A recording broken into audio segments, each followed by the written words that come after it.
Le futur. Après le bug de l'an 2000, la civilisation a été éradiquée. Toutes les connaissances ont été perdues. Objection!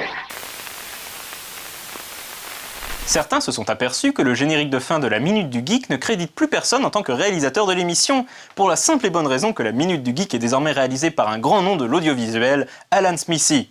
Avec près de 40 ans d'expérience, Alan a réalisé 12 de films, des dizaines d'épisodes de séries télé et même des clips musicaux, bref, c'est un vétéran. Blague à part, qui est Alan Smithee ? Eh bien c'est un pseudonyme employé par les réalisateurs américains quand ils estiment que leur film a été saboté par la production et qu'ils refusent d'en assumer la paternité. Le pseudonyme a été officiellement créé par la Directors Guild of America, la DGA, l'association américaine des réalisateurs. Tout a commencé en 1968 sur le tournage du film Death of a Gunslinger. Le film devait être réalisé par Robert Totten, mais il se brouillait avec la star du film Richard Widmark. Totten fut donc remplacé par le vétéran Don Siegel pour finir le film.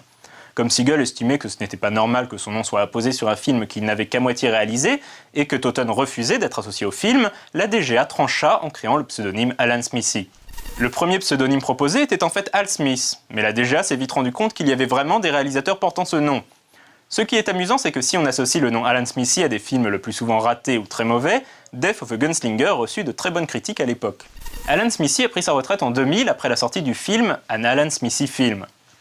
Le film raconte l'histoire d'un réalisateur nommé Alan Smithee qui demande à ce que son nom n'apparaisse pas dans un film et découvre que le pseudonyme officiel est Alan Smithee.